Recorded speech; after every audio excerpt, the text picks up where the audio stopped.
ఏ గుండెకు ఎవ్వరు సవ్వాడో, ఏ పెదవికి ఎవ్వరితో నవ్వులో, ఏ కథ ఏ తీరున సాగునో, అన్నీ ముందుగా రాసే ఉంటాడు ఆపై వాడు.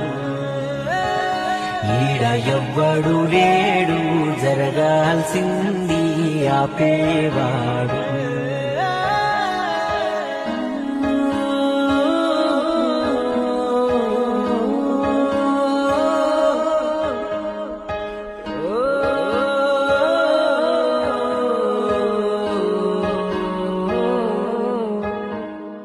నువ్వడిగి పుట్టావా మీ అమ్మకు, నువ్వు చెప్పేవన్నొచ్చావా మీ అయ్యకు, నువ్వెంచుకున్నావా నీ ఊరిని